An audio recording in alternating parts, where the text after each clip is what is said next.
Hello Very and good. welcome to Stripping the Dipping. You're joined by your usual co-host, Denzel Clarkson, aka the Smooth Operator.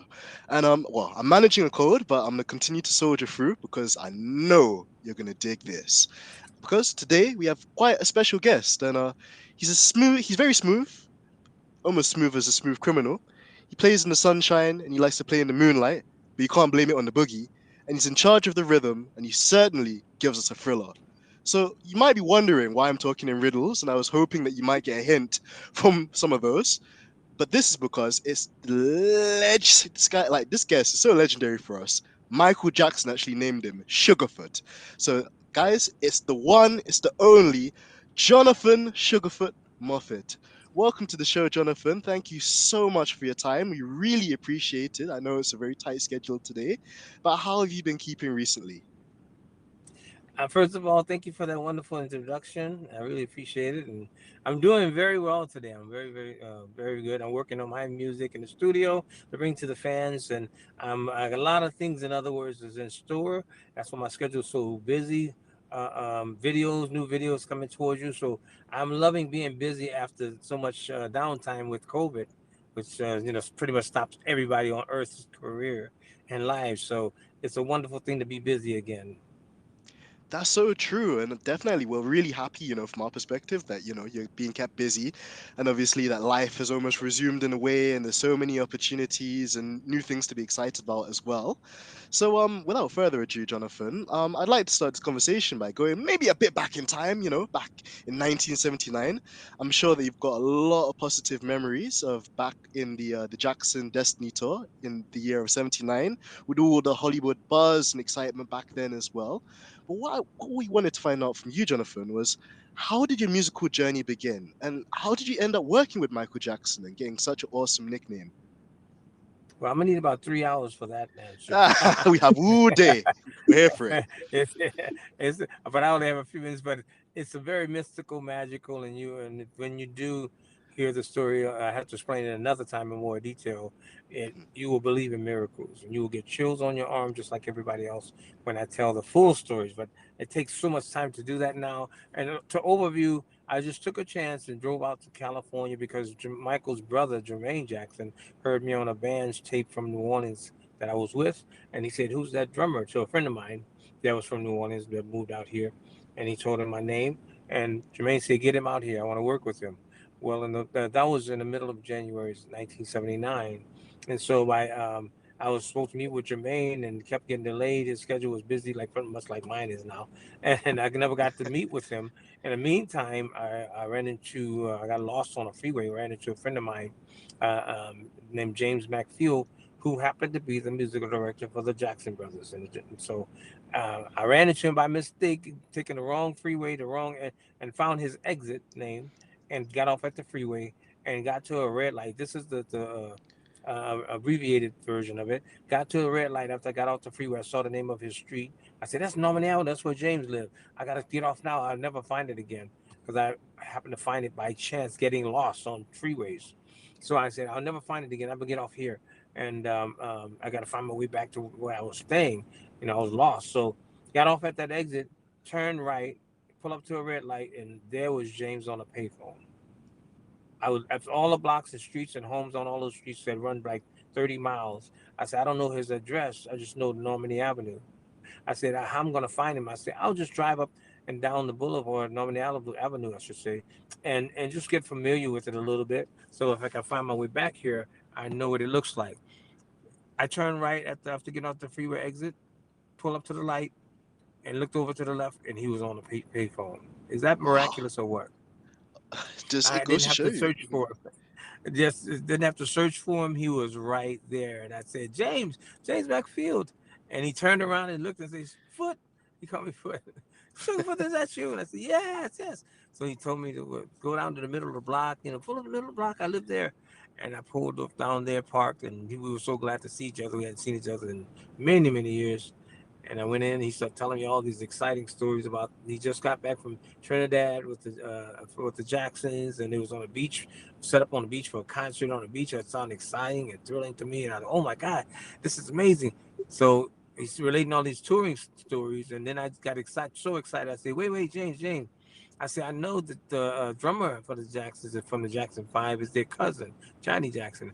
I said, but if they ever need a drummer, please tell them that I'm in town because he had been telling them about me since 75 when he first moved out there. And he had joined them in 75. And I moved out there in January 79.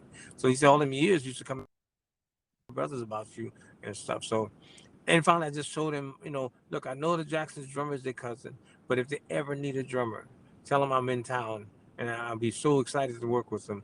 He stopped, grabbed my arm, and stopped me. He said, "Oh, Sugarfoot, guess what?" I said, "What?" He said, "They let Johnny go, and they're auditioning drummers right now. Is that a Wow. miracle or what?" He said, he said, then he said, I said, "Oh, tell him, I love to do it." He said, "Wait, but today is the last day of auditions. They've already got somebody coming in. They've been auditioning for 2 weeks." So I proceeded to beg him, say, just ask him, please, just extend it a day, give me a chance. And he said, I'll do that. I'll go there tonight, the rehearsals, the audition, and I'll ask them, and I'll tell them you're in town and you want a chance. He said, I'll call you later tonight. By 11:30 that night, I'm pacing if I'm on my way back home. He showed me how to get back to where I was lost from, and I was pacing around. And finally, the phone rang, and the gentleman whose house I was staying at temporarily, he called me to the room. Said, "This is a phone call." And I got on the phone, and James McField said, "The brothers have decided to give you a chance. Be at Mother's house, Havenhurst, at 3 o'clock tomorrow afternoon. They extended the audition. They're going to give you a chance. They want to hear you." And the rest is history. That's why I'm talking to you in this interview, because it all Wow. started from that point. That is such a good, like, feel good story, Jonathan. And again, it just goes to show. I mean, you say it was miraculous, and I guess in certain aspects it was, with you finding James kind of in that street as well. But at the same time, I'm a firm believer that, if you take leaps of faith, and obviously for you, it must have been a big leap of faith at that time to move all the way to California just for that kind of opportunity. And then for everything to fall together in such an organic way as well shows you that, you can never give up. And if you keep optimistic, if you continue to kind of apply yourself and do the right things at the right time, then there's always going to be great opportunities. And I couldn't think of a better person, that's happened to in that regard. So that's such an awesome story. And I'm sure a lot of our viewers and listeners are going to take inspiration from that as well, Jonathan. So thank you for that. To move to the next question, this question is from a fan, and it's more just on the theme of dealing with performance anxiety. Because even for me, like I kind of relate to it in a sense, because I was gigging in a funk rock band for a couple of years playing guitar. And I always remember like having a few nerves before the start of a show and like trying to put that to the back of my mind, especially in the smaller venues, where things are a bit more intimate in that way. And of course, like my experiences are only a microcosm compared to your experiences touring with the Jacksons. But it's well documented, Jonathan, that in some instances you only had 3 days to learn the materials with the Jacksons when you're performing with them on stage. How do you recall that entire experience, and what was going through your mind when you were on stage? And what advice do you also have for like the young hoppers out there that are now trying to like, make their moves on tour with us moving away from the pandemic? Well, as a matter of mind over matter, as a Hmm. matter of also knowing the circumstance and the situation that you're in, and equating it and evaluating it, and making the strength of decision that you need to make. But mine was that when I first got on, like you said, I only had 3 days to learn everything. One of the other handicaps I had is, and I still have, is I don't read music, so I can't make charts and write it all out to just basically read it through, and that'd be easy. I don't never learn how to read drum charts and stuff. So that was another dilemma I was in. Everything had to come from memory. Me listening, learning, absorbing it, and digesting it mentally and emotionally, and then reproducing it or replicating it as it was that on the record, and as close to that as possible with some embellishment of my own spirit on it. So I was that's important as well, and my energy. So that's what I did. But the thing with mono over matter statement means that when you know you're in a tight and a very delicate and a very important situation that you're trying to achieve something, it is no time to get nervous. It's your worst time to get nervous. And if you've done this for a number of years, meaning playing your instrument and been on stage of any kind, you know what it takes already. Now, this is a higher level. You can get a little more nervous and more intense about it. But at the same time, if you stay a statement like I did and I do, this is no meaning. This is not the time to get nervous, because guess what? When you get nervous, what happens? You make mistakes. True. You can't perform it correctly. And when you make mistakes, they think about the next person that could get to replace you because you make too many mistakes because you're nervous, or they may not even know that you're nervous. It's just that you're making mistakes, and they can't have that on a professional level. So my motto is that I'd say to myself, I cannot make mistakes. There's no time to get nervous. Just do what you do, how you've done it before, that got them interested in you. So, and give you the chance. So my thing was to concentrate very hard, block everything else in my life out.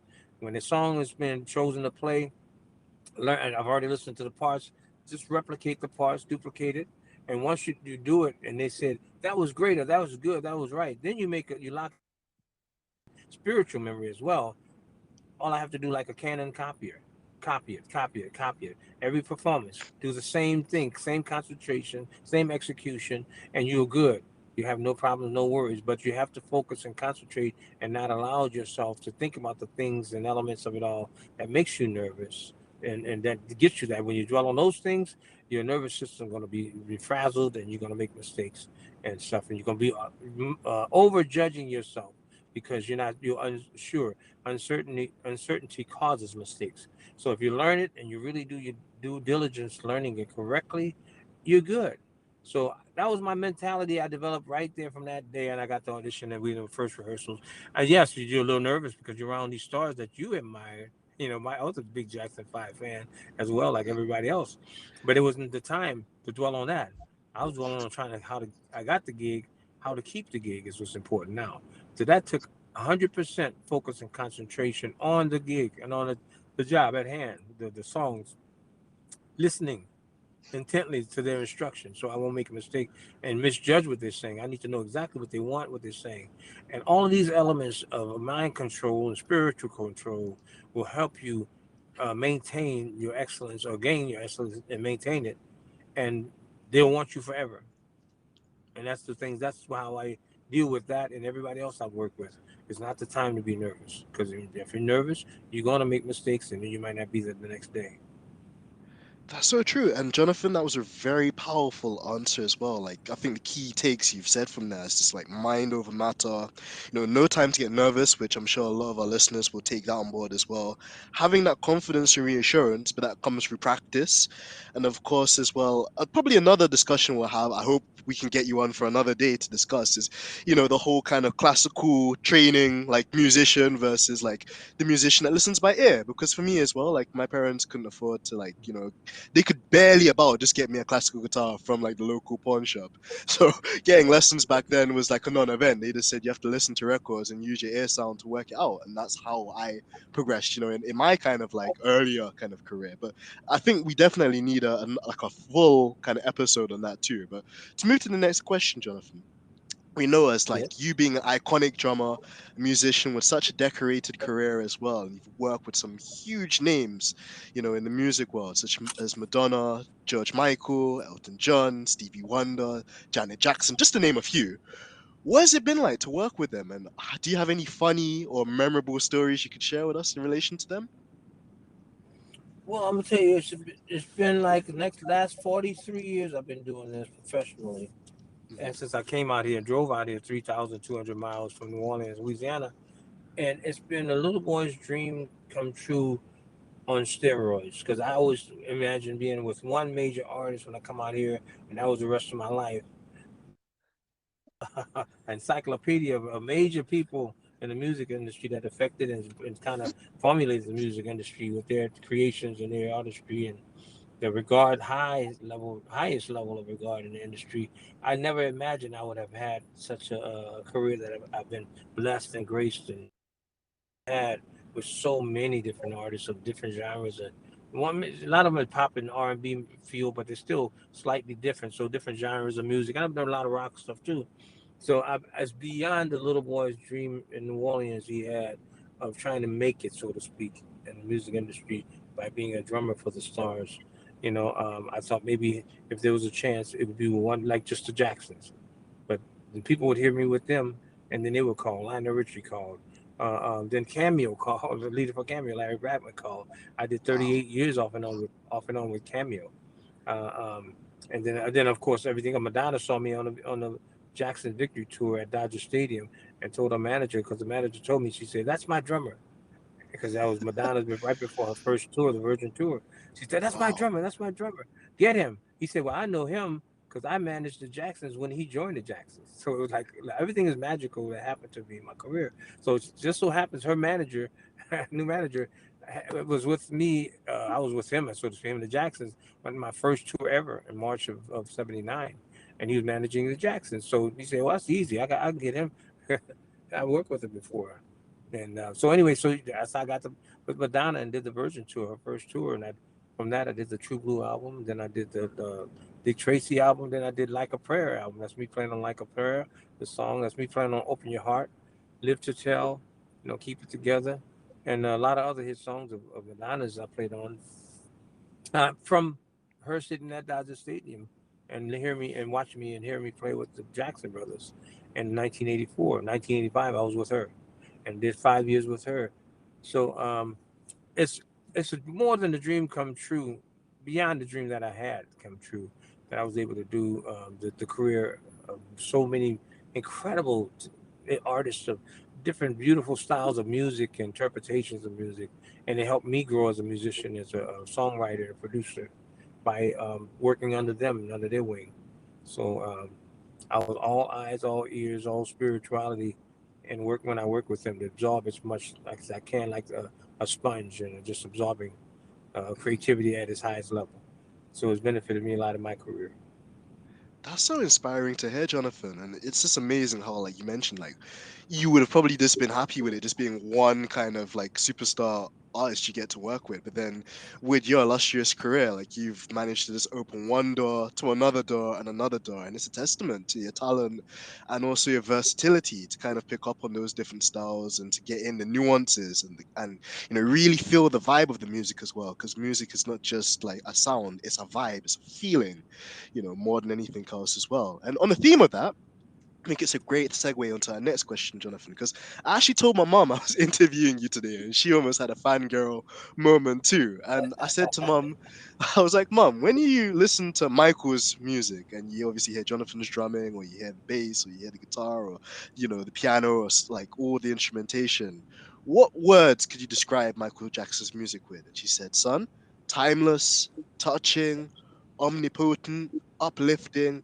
And in her words, she's like, Michael's music and just that generation of music, it just transcends time, generations, culture, races. And the question out of all of this, really, Jonathan, is what do you believe is the key to Michael's music being so revolutionary? And like, what's the magic behind it being so relevant today? I believe it's Michael's sensitivity, Mhm. his deep depth of sensitivity, his deep depth of creativity, and every artist Oh, Jonathan, I don't think we can hear you. Oh, no. with and Hopefully. Hi there, Jonathan. Your hello, connection, it's cutting in and out there. hello, I think you were just touching can on you hear me? like, the creativity part. Yeah, we can hear you now. Spiritually and closer to, I say I was equated to being closer to the source, which is God, and heavenly grounding.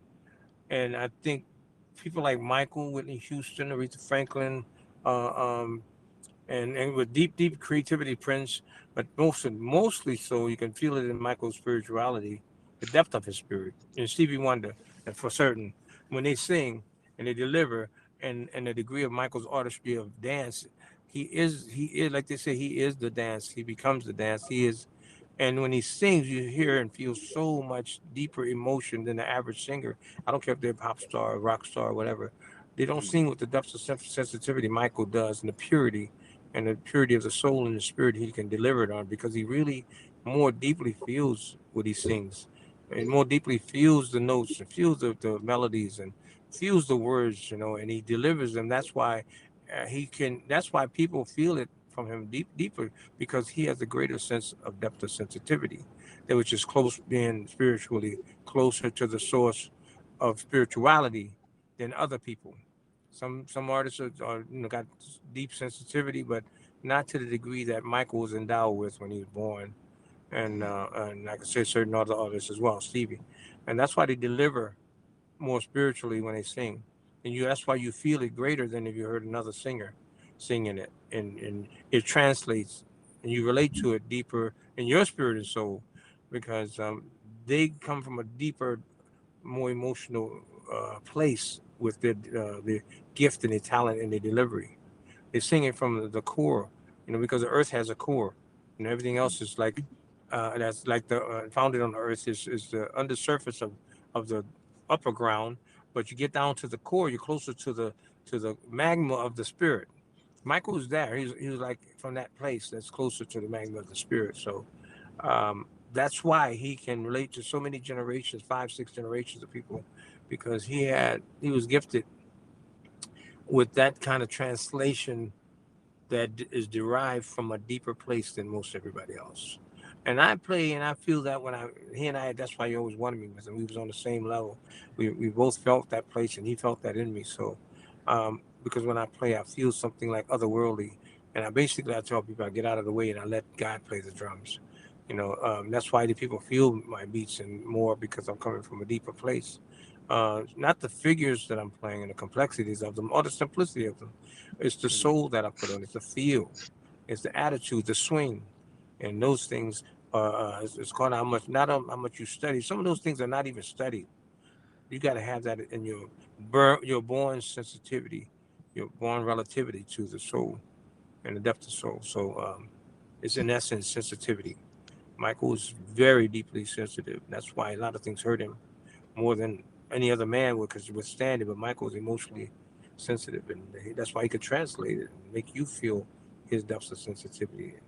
And his music will last forever, never get old, because those albums were done in the early '80s. Here we are, 2022. You put on any one of those songs from Michael's albums, Thriller or Off the Wall, Bad. Most of those two, three albums where the magic really would happen on Off the Wall and Thriller. This sounded like they were cut yesterday, from the time of yesterday, last year, not that far away. They're still very relevant. Musically, uh, um, the delivery of his talent and gifts, and the song arrangements and production. It was a magical time back then. It's his perfect timing for his perfect gifts, and that's why we have them today and still enjoy them, appreciate them like they were just written, just performed. That was such a great answer, Jonathan, and I definitely agree with you as well in terms of like the depth of sensitivity as you touched there as well. I also feel like it's an upbringing thing, when you've lived something, when you've come from a particular background and you've gone through those struggles, and then you've grown through them and you understand your emotions, like you've explained with Michael as well. And then I think another great thing, which is a cool segue to the next question, is you feeling in the same space, the same spiritual connection as Michael. And kind of the next question we're going to get onto is that we know that you hold Michael, and so do we. Like we hold him so closely to our hearts. And unfortunately, like throughout his career, I feel that there were some scandals and controversies, and the media, I believe, were very unfair in the way they treated him, the way they harassed him, the way they judged him. I felt was very wrong, and I think when people look back on it, they have a lot of remorse, and so they should, for the way they treated Michael. But just from your perspective, Jonathan, what was like MJ like as a person outside of music? How would you like? Could you touch in maybe a bit like deeper with your friendship with him and just how he was as a person? Well, he was unusual in the sense that you can feel that spirituality in him, just in his presence of state of being. He Hmm. was something different. When a door opened, you walked in a room, the molecules in the air change. You feel like you can pinch the air and pick out, oh, here's a red one, here's a blue one. Wow, look at that green, that emerald green one. That's the molecules in the air. You felt like they slowed down and was moving in slow motion. Something with Michael's presence. He had that power, and that comes from, like I said, that closer to the source spirituality, and it emanated from him. And it was part of him, and not only part of his stage life, but part of his regular life, who he was and how he was. Always wonder what's on his mind. He's always smiling. He's always pleasant. Michael's very, very wonderful human being. And you get in this world, yeah, a lot of things become business and stuff like that. He's a true businessman in a lot of ways, but the core of Michael and how his soul came to this earth and this place, this plane of life, it was intact to a greater degree. A lot of people get corrupted by the world, His was been more intact, and part of that was due to the grooming of Michael when he was a young boy. You come here with that kind of spirituality, depth of spirituality, but you got to have the nurturers around you. And his mother, I call her mother, she was wonderful, a wonderful human being. Still is, she's still with us. She's a wonderful spirited human being, and she raised him in such a wonderful way, and educated him in sensitivity and care for others, and things in life, small and large, meaning something more than their existence. And she groomed him spiritually, so she knew she had a person of light in her bloodline that was born into the world. And of all the brothers, she was the one that the light drew her into him more, because he was so sensitive, and she knew he was one that needed to be protected, because he is recognized when somebody that deeply sensitive. So um, she groomed Michael to be the person of the human being that he became and he was. But there was traces of it that I heard in the stories for before he became a star, that he was like that. He was like the fawn of the what you call it, what you call it, baby fawn, delicate, sensitive, vulnerable to the world, Hmm. and needed care, extra care, and that's what he was, and that's how his mother raised him in the early years, and he grew into a beautiful deer of a person, like a grown fawn turns into a beautiful deer that was always pleasant, just I should say, gracing the earth, and not I should say, there's a lot of, like you said, controversies, but basically he was like wandering the earth, sharing his gifts and sprinkling his love around the world as much as he could. And like deers don't bother anybody. They just wander in the woods and eat and what they like to eat, and they're no harm to anyone. Michael's sort of like that, and that's why he can write such sensitive lyrics that has such great meaning. That's why he cares about children. He's why he cares about elderly. He foundations and about the earth, so much so. He's very sensitized to everything that's life, in the planet, and everything that exists, you know, us all. And Michael knew that, of course, from his core um, foundings, that came along with the spirit. And I'm that way too. And that's why Michael and I said, like I said, we're parallel. We recognize it. The elders are saying that goes, like recognizes like. And we both Hmm. have that light in us. And he recognized my light. He gravitated towards me. And we always talked a lot. And he said, "You feel the same way I do on a lot of things." He would say that. And say, "I know. I have to recognize that's you." And I feel the same thing. A lot of things you say. Just he was trying to learn me, and he realized that we was on torn from the same page, and spoken from the same sentence, from the same paragraph, from the same book, that is. And we gravitate towards one another, and we wanted to always play together, work together. And he became my dance partner, so I provided the beats from the dance too, and I was inspired by his dance, so I played better. So anyway, all that's a long explanation, but that's what it is. But I better get going. My friend is out waiting for me. I'm so sorry to cut Okay. this short. I was supposed to be Okay. 15 minutes. I think I've been at half an hour. Ah, no, Jonathan. I, Okay, I, I well, don't mean I don't mean to cut it off, but I have to. These guys came in town to work with me, and I have to. He's out sitting out there. I He know. didn't What? want to be in here when I was on the phone, so he's sitting in the hot sun Oh waiting for no. me. What? Jonathan, we wouldn't want to keep you or them waiting too long, but just one more question I hope you don't mind us asking you. And it's more just about you, just generally. Just to wrap this episode up, Jonathan, are there any projects that you're presently working on or any ones upcoming that you're working on that we can find a little bit more information about? And also, is there any messages you'd like us to circulate to the fans around the world there? Because you're so well renowned, and this is gonna be a huge epic. I know when this drops on all like platforms, everyone's just gonna be like, "Wow, that's big, that's major." So, yeah, any final messages? Before you go.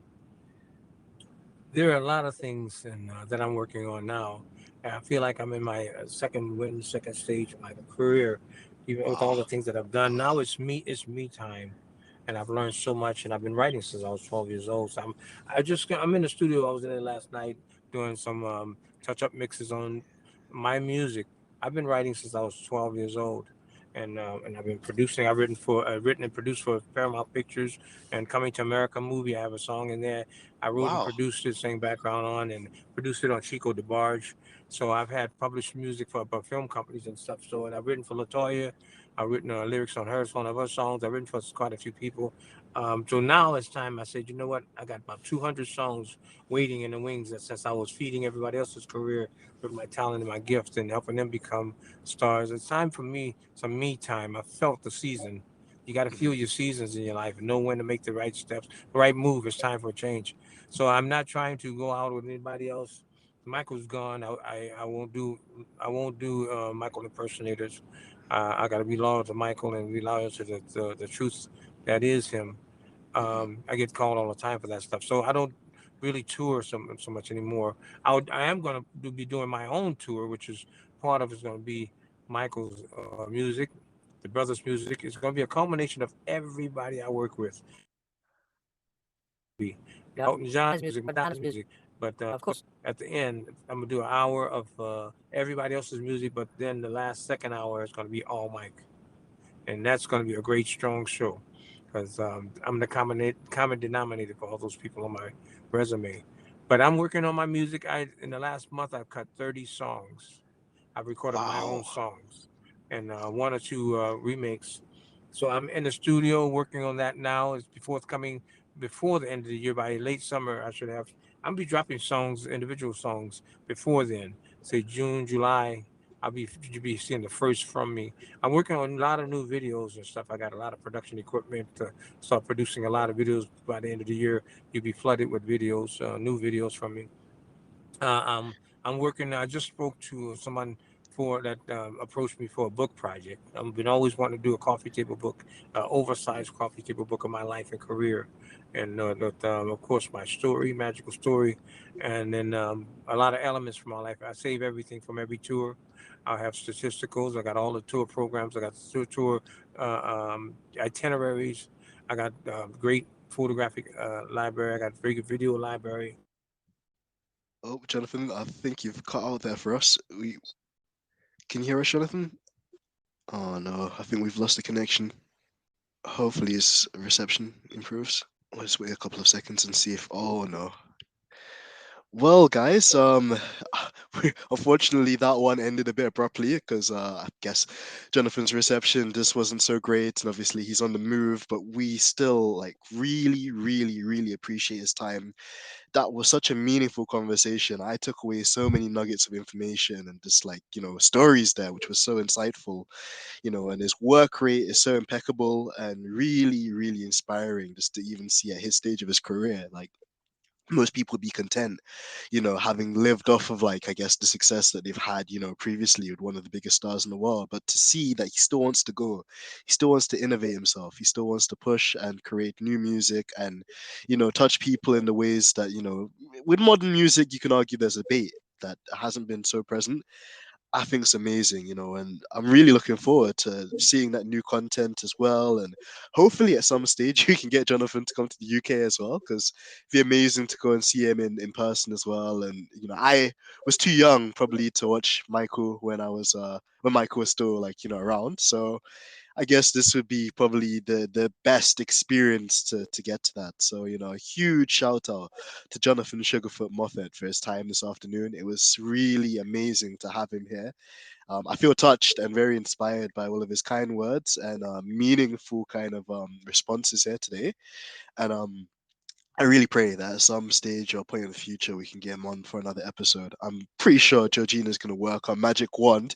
We talked about a lot of magic, and Georgina's quite a magical person too. So I'm very positive that we'll make that work out. But in other words, guys, we hope that you enjoyed this very surprise impromptu episode.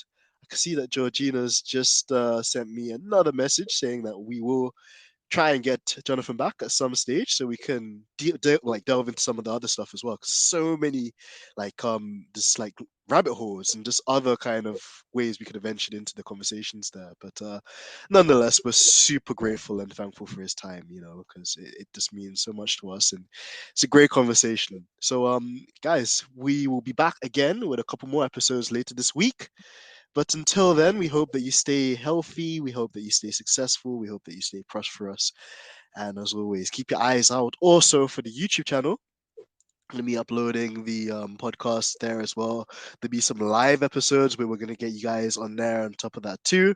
So yeah, really exciting times ahead for stripping the dipping.